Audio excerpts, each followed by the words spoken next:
Hey y'all, spooky season is here.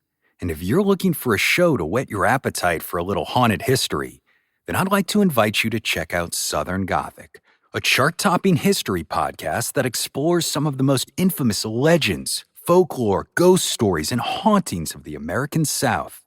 We've covered all sorts of stuff from the Bell Witch of Tennessee to the disappearance of the Confederate submarine, the H.L. Hunley.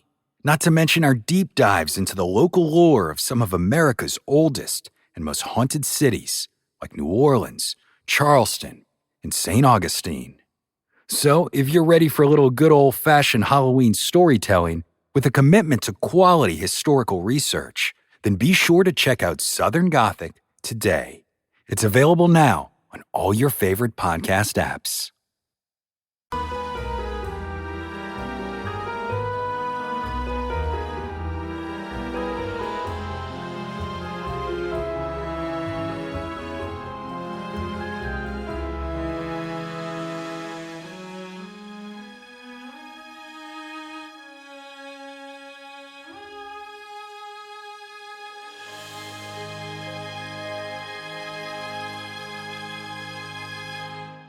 Hello, everybody. Brenna here, and this is the Mystery of Everything podcast. I am missing a Gab right now. She's doing the damn thing. She's doing cool things, Peru-related things, and I've been super sick, as some of you may know, the Patreoners may know. So I've been slacking. Don't come for me. I'm doing the best I ever did. I'm trying. But yeah, I've been sick. Gabby's been very sweet about it. So, yeah, we're gonna dive into today's episode. It's a Bren episode. Yeah. So today's been a day. The girls have been sick. The girls are my dogs. One of my dogs threw up while I was typing this episode. C'est la vie. Anyways, yeah, as those of you know who gave it a listen, our last Brenna episode was about bad luck. So we're switching the tables around, turning them. We could say turn tables, if you will. Today we're going to talk about luck because, boy, do I need some. Don't get me wrong, I actually have been having luck lately with the house, among other things. But at the same time, I have the most intense fear of being sick to the point I pass out and sometimes I seize when I'm about to throw up, and I've been throwing up for the past week and a half. So yeah, not a fun time. I threw up right before recording this. Not a fun time. But the show must go on, So send me all the good vibes, and maybe when you hear this, I'll no longer be down with the sickness. But to the episode, if you can hear my dog breathing, I'm sorry. She's got the hottest breath in the history of the world, just breathing down my neck every second of every day. Anyways, episode. Let's see. Yeah, we're gonna do this one a lot like we handled the bad luck episode, and we'll talk about most noteworthy, maybe some you all haven't heard of. This will not have the same number that the bad luck episode had, because bad luck episode, Bren, I was feeling it. I was on top of the world. Nothing could have stopped her. Good luck episode, Bren, I'm a sickly little girl and it's my bedtime. But I love you all, and I'll do all the things for you. I'll do all the things. So, first on our list, we are going to cover the 4-leaf clover. Everybody has heard of this one. Everybody. There was nothing better as a little kid than searching through the grass and then finding the rare but magnificent 4-leaf clover. But why is it seen as lucky in the first place? Well, 4-leaf clovers are a variation of the much-known common 3-leaf white clover, Trifolium repens. There are researchers from the University of Georgia that believe a 4-leaf clover is formed by a combination of the environment they grow in and of their genes that make this extra sprouted leaf even possible. They say that the probability of finding one is 1 in 5,000 to 1 in 10,000, and I don't necessarily think I believe those odds. I don't know. I haven't been out hunting for four-leaf clovers lately, but I feel like when I was younger, I found them more often than like 1 in 5,000 or 1 in 10,000. I don't know. You all let me know what you think about that. Have you ever found a four-leaf clover? Feel free to drop a little comment and let Bryn know. I'm still, by the way, Patreoners, you sweet angels, I'm still there with you in spirit. And I'm reading all your stuff. I'm just literally, like, I'm on medication that would put me in a coma for 24 hours. So I can just keep liquids down. And then I'm right back up. I like wake up periodically in between this 24-hour stupor. And I still gotta go to work, guys. I have to go to work in the morning and just throw up the whole time. But it's fine. I'm vibing. We're all vibing. It's a vibe. It's fine. So, anyways, I read that the origin of four-leaf clovers and their luck, the luck that comes with them stems from ancient Celtic or Druid priests. These priests thought so highly of the four-leaf clover that they believed they were good luck charms and they could ward off evil spirits. The term luck of the Irish comes from the four-leaf clover growing so abundantly in Ireland. I'd love to see Ireland one day. Irelanders, forgive me, but do you all see a lot of four-leaf clovers? Is that more common there? How often do you say you see them? So let's dive into some historical symbolism. Early Ireland, Druids supposedly kept shamrocks at their sides to identify evil spirits who were going to cross their paths so that they could identify them and then get away in time. And then later on, the shamrock became the symbol of St. Patrick. To avoid confusion, the shamrock is not a four-leaf clover, it is a three-leaf clover. Same plant, but different variation. All right, let's move on to what is next on our topic of good luck. Our good luck journey is freaking bats. I love bats. I bet you didn't know that bats are natural pollinators. Yep, the more you know. You thought it was just bees? You thought wrong. It's also bats. They eat bugs too, which is good. While bats might sometimes make Americans think of Halloween and the spooky season, this is not the case in other areas. In Chinese culture, bats are a representation of joy and happiness. 5 bats together represent the 5 blessings, which are long life, health, wealth, love of virtue, and a peaceful death. That is all anyone could ask for, truly. There is a homophone for bat, fu, that means good fortune. They can symbolize death, but death is accompanied by rebirth. So it's not just like, oh, okay, bats mean death. No, they mean a rebirth of something. Also, if you've ever seen a bat flying in circles around your house, have no fear. It is good luck, a symbol of protection and safety, or perhaps that you might be ready for some change in your life. I went to Waverly Hills not that long ago, a few weeks, and there were bats flying all around me, but it wasn't my house.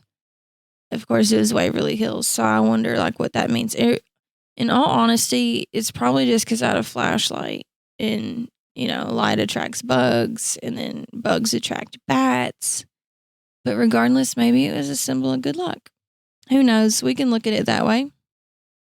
So anyways, it's good luck, a symbol of protection and safety if you see bats flying in circles around your house. Or perhaps, I already said that. They're also a symbol of strong communication and adaptability, telling you to trust your perceptions and insights. In Native American cultures, some tribes view bats as a symbol of intuition, insight, and spiritual communication. They are thought to have spiritual powers and are associated with shamans and healers. In Mayan civilizations, they associated bats with the rain god and fertility. They were protectors against evil spirits, and they brought good luck. I love bats. You can't go wrong with bats. Chris just got a tattoo of a bat around his ankle. What do you get when you take 2 childhood friends with a passion for unexplored history and a whole lot of booze? You get the goofiest game in history, Queen's Podcast. Hi, I'm Nathan. And I'm Katie, and we're the hosts of Queen's Podcast. Join us while we spill the tea on women from history. We get into all kinds of stories here, like biographies of lesser-known figures, for instance, Saida al-Hura, powerful pirate queen, To the stories you might already know, like Marie Antoinette or Cleopatra, but with a fun twist. Each queen is paired with a cocktail that'll totally get you in the mood to hear fun, juicy, and dramatic stories from history. Because history is so much more than just dudes on a battlefield, and we believe that the female perspective and roles are just as deserving of their time in the spotlight. Right, so come get to know these queens. Find us wherever you get your podcasts. Cheers! Serial killers, strange disappearances, unexplained mysteries, terrible disasters. I'm Nate Hale, and in my show, The Conspirators, I'm here to tell you all the stories from history your teacher never told you about. Hear the real story behind the Bermuda Triangle, or about the history of people drinking blood to stay young, or about the serial killer operating in Nazi-occupied Paris, or what dark secret lurked within the walls of a Scottish castle. In my show, The Conspirators, I take you on a journey through some of the darkest corners of history, where you'll hear about the folklore, myths, and misconceptions behind some of the darkest events that ever happened. Listen to The Conspirators on Apple, Stitcher, Spotify, or wherever you get your podcasts. And remember, sometimes the truth really is stranger than fiction.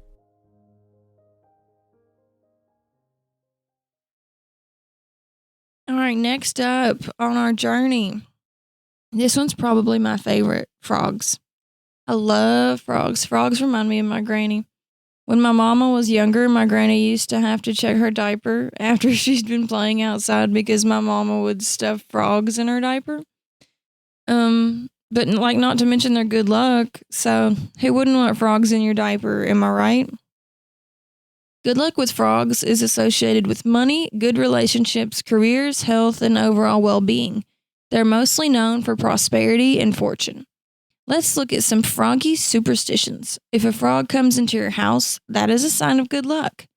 If you find a frog with thin skin, that can be a sign of good weather. If you see a frog with dull skin or a frog that is croaking, it could mean that a rain is on the way. I also read something about frog amulets. So if you're wearing a frog amulet, it can protect you while you're traveling. If you put a frog amulet in your wallet, it not only protects your money, but also the return of money back to you. I saw another thing that says amulets portraying frogs will promote the rebirth of a dead person's soul. I don't know what all that entails. I just thought it could have an honorable mention, whatevs. Frogs are also depicted in stories throughout history. As some of you very well know, The Princess and a Frog. That's a new one, but let's go over some others. In Western culture, we all know of the frog prince. A princess kisses a frog and it turns into a prince, teaching us to never judge a book by its cover. In Aztec and Mayan cultures, there was something that I can't pronounce, so we're going to spell it. Tlalteccuhtli. Tlalteccuhtli, described as a frog deity that was hungry and had extra mouths on her elbows and knees. I like her style. Her body supported the earth's plant life, rivers, and mountains. There was also Chalchihuhtlicue, Chalchihuhtlicue, which was a Mesoamerican goddess that has associations with frogs and toads. This goddess ruled over lakes, rivers, streams, and storms. She was the goddess of fertility and childbirth. In Panamanian culture, there is a golden frog. This mythology came from Atelopus zeteki and was believed by the Kuna people. It was a symbol of good luck in the wild, and when it died, it is said that it would turn into a golden talisman. In Bolivian culture, the Aymara people believed frogs could call down the rain, so they were praised and worshipped when the land received sufficient rainfall, but they were also blamed when the drier seasons came about. Poor little guys. In Egyptian culture, Ogdoad of Hermopolis was a group of gods where the males had frog heads and human bodies. These gods were thought to bring balance and order to the world. Hecate was a fertility goddess with a frog head and a human body, and she was said to protect women during childbirth. In Australian culture, there is Tiddalik. This is a tale about a giant frog who drank all of the water in the land. So then along comes this wise owl and an eel, and they made the frog laugh, which then in turn released all of the water again, showing us that there are peaceful problem-solving methods rather than violent ones. We could all use that little bit of knowledge. We could take that home with us. Anyways, what's next on our list? Next up, we have Chinese culture, Jinchan. This is a three-legged frog who is the companion of a Taoist monk whose name is Haichan. Supposedly, the frog came out during full moons, and if the frog appeared at your home or at a business, good luck would follow. Also, a little fun add-on. Some people think that frogs have the tropical sun sign of Pisces. No wonder I love frogs so much. This doesn't exactly relate to the episode, but I think this is fun, so we're just going to dive into some frog astrology real fast. There's no science to this, just associations between different frog species and astrology signs based on the knowledge we have on the frogs in question. But I think it's just like a little fun tidbit anyways, so we're going to do it. Who's stopping us? No one's here to stop us. Let's do it. Strawberry poison dart frog. I'll give you a second to guess. What astrological sign do you think it belongs to? Poison dart frog. Come on. If you guessed Aries, you're correct. Aries, which symbol is the ram, because they're so stubborn. So hard-headed. Next up, green frog. Green frog sounds super chill. So I think that its astrological sign is fitting as a Taurus, which the symbol is a bull, but every Taurus I've ever met, they're so chill. And I love them. I love me some Taurus. Next up is the moor frog. I don't know anything about a moor frog, but its sign that represents it is a Gemini, which symbol is the twins. Geminis aren't my favorite. No offense to Geminis. Maybe we just don't mesh melt because I'm a Pisces. Maybe you don't like Pisces, and that's okay. Next up, red-eyed tree frog. Any guesses? Cancer, which is the crab symbol. My sister is a Cancer, and I love her dearly. Moving on, the American bullfrog. If you guessed Leo, you're correct. The Leo symbol is the lion. I think that kind of goes well together. Next up, spring peeper. These are my favorite frogs. I will say I love their little noises they make. Nothing puts you to sleep faster than a spring peeper. And it belongs to Virgo, which symbol is the Virgin. I'm going to be honest, I don't really know that many Virgos. I don't know what y'all are about. Some of y'all say hi to me. And let's get to know each other. I don't know any Virgos. All right, moving on, heading up, moving on. The golden poison dart frog, which belongs to our good friend, the Scorpio. Symbol is the scorpion. It makes sense that dart frogs are Aries and Scorpio because the spiciest people I know are Aries and Scorpio. Makes perfect sense. Next up, we got a wood frog. It belongs to Sagittarius, whose symbol is the archer. Next up on our list, we have the Darwin frog. I don't know what kind of frog you are, little guy, but it belongs to Capricorn, which is the symbol of the sea goat. All right, moving on, we have the glass frog, which is Aquarius, water bearer. Whenever I was first typing this, I typed water bearer at first, and it made me smile to myself because I love tardigrades. But that's neither here nor there. That has no relation to this episode. Much like the astrological signs of frogs has no relation to the episode. But we're doing it. We're doing it. Last but not least, African dwarf frog. I think I owned one of these, maybe not. If it's the kind that can be in a fish tank, I might have had one at one point. but it belongs to our friend the Pisces, whose symbol is fishes. And you can get all of this information and more on the handy dandy website toadsandfrogs.com, where I got it. Everybody shush! William Shatner has something to say. Cat and Jethro, box of oddities. What do you do when the woman you love dies?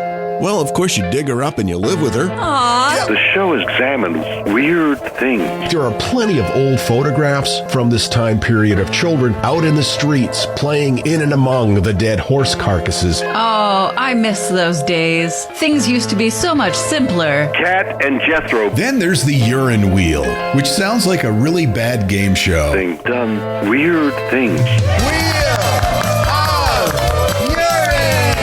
Cat and Jethro, box of oddities. That is really mysterious. Join Cat and Jethro Gilligan Toth for the strange, the bizarre, the unexpected, as they lift the lid and cautiously peer inside the Box of Oddities. The Webby Award-winning Box of Oddities podcast from Airwave Media.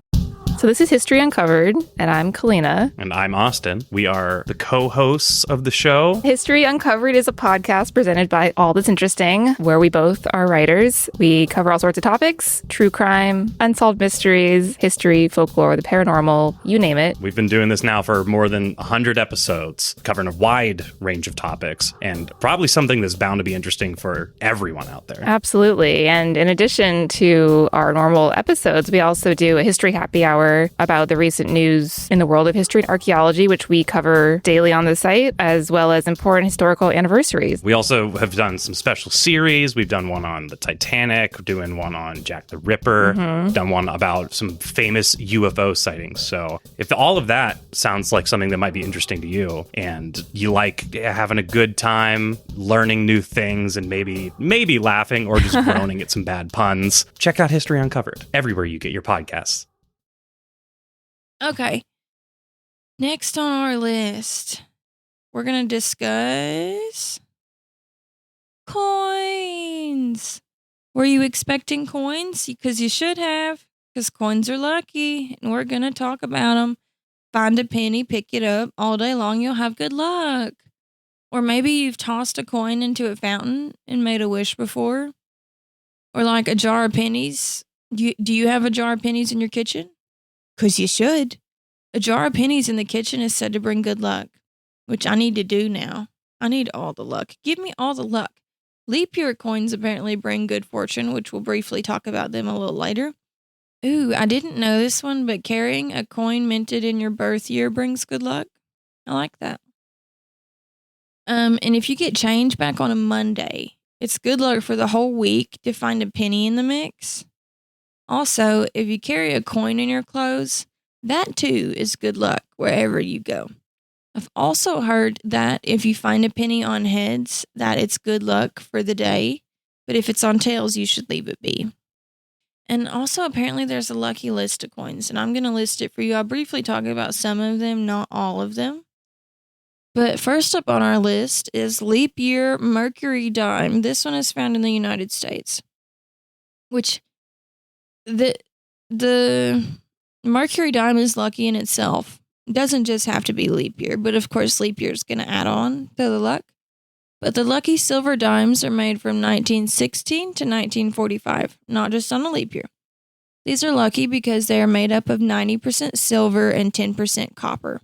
They're called Mercury because the picture on them resembles the Roman god named Mercury. However, it's actually the head of liberty, with wings to represent freedom of thought. The more you know. Next up on our list is the silver sixpence. This is from Britain. The sixpence was in circulation from 1551 until 1980. It is the perfect wedding coin. The father of the bride can give the bride a sixpence, which she should place in her shoe for a prosperous marriage. Something old, something new, something borrowed, something blue, and a sixpence for her shoe.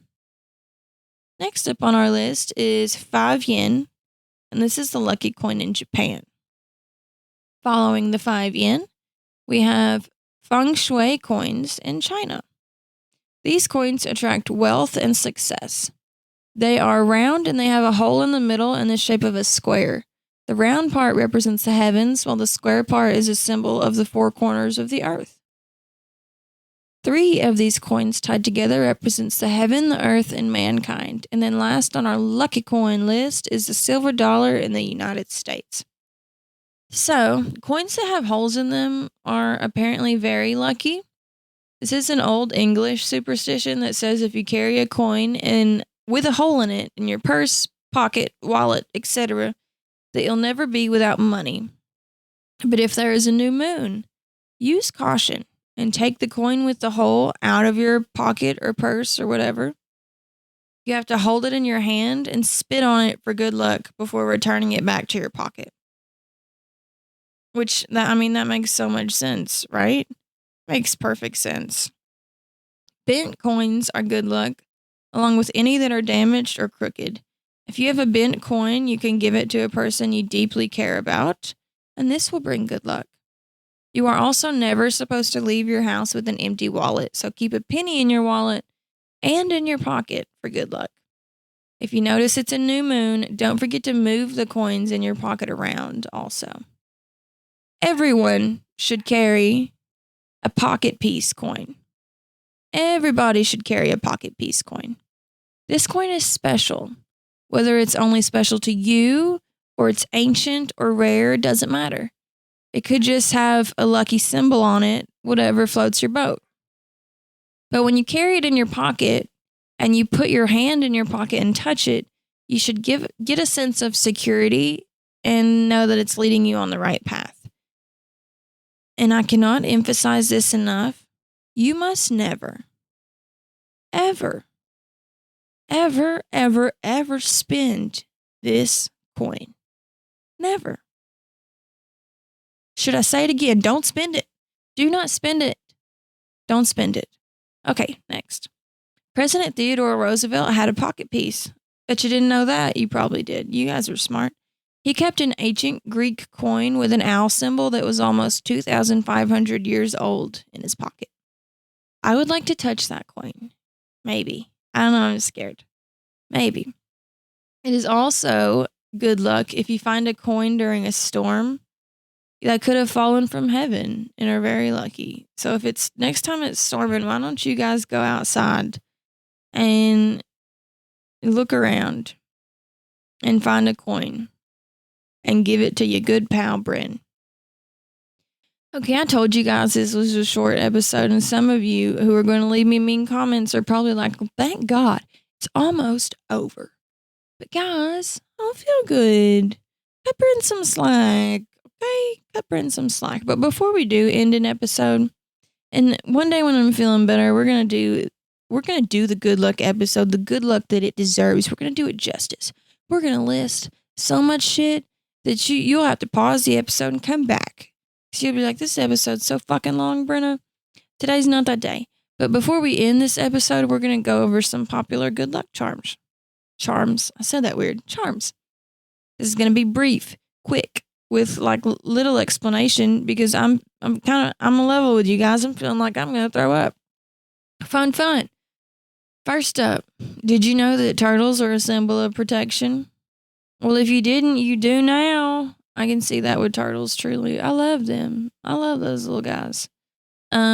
Next, a horseshoe is a symbol of protection. I have a lucky horseshoe somewhere, and I need to hang it in the new house when we move. I definitely need to do that. I don't know where that little guy is, so. Next up after that, cat's eye stone. I also have cat's eye somewhere. This represents protection and wealth. I love a good cat's eye. I need to find it because I need some wealth in my life. Oh, as we all do, I'm sure. Next, dolphins. They were always my favorite animal whenever I was little, probably because I was a Lisa Frank girl. You all understand. Some of you that are listening are Lisa Frank girlies, and you're like, yes, Brenna, a girl of my own heart. They were always my favorite. They are known for protection, too. Pigs are related to wealth. Didn't know that. Makes sense, I guess. The laughing Buddha is related to joy. That also makes sense. You touch his little belly, and he gives you joy. Axes are related to success, one day when I'm feeling better, we're gonna have to elaborate on that one. Cause why? The hell? Ladders, are signs of ascension. That does make sense, like ladders, climb, you ascend. You ascend with a ladder. Makes sense. St. Christopher is for safe travels. I need to find another St. Christopher necklace. I used to have one and I never took it off, ever. I had one when I was sick. Like, I got super sick when I was younger. It's neither here nor there. But I wore it all the time. And then Chris got me a St. Christopher necklace, so I put that one on. And then I wore it 24/7 until that bad boy broke. And now I don't have another one, and I need one. If you have... Oh, yeah, I don't remember if I mentioned it or not, that it's for safe travels. Because, he carried the kid over the water. So, yeah. If you have amber, like the mineral, the tree sap, Jurassic Park, it is good for overall wellness. I have a lot of amber. And it glows under black light if it's legit. So if you're ever questioning if your amber is real or not, put that sucker under a black light and it'll tell you. Also, the number 7 is for the purpose of protection. Lucky number 7. Whenever I get lottery tickets, I tend to lean towards the number 7, but I haven't been a gambling man lately. Because for one, who wants to gamble when you don't feel good? Nobody. And then for 2, who gambles when you're broke? Not smart people. Not Bryn. Anyways, I'm not judging if you gamble when you're broke, like you do you, because I love a good gamble. I got a lot of this information off of the website Exemplore, if anyone wants to give it a gander. Okay, guys, I love you all, but I need to go lay down in front of the fan and sip on some liquids. Good night, everybody. Forgive me for my sickness. I still love you guys. I hope you still love me. I'll hopefully be better soon. Please don't think that I'm just slacking off for funsies, because I'm not. This podcast means a lot to me, as it does Gab. And she's a trooper for putting up with my sick ass. Sick all the time. Fucking hell. Anyways, thank you guys. I love you. I know this episode wasn't much, but just know that I still love you guys. Yeah, good night or good morning, depending on what time you listen to this. Bye.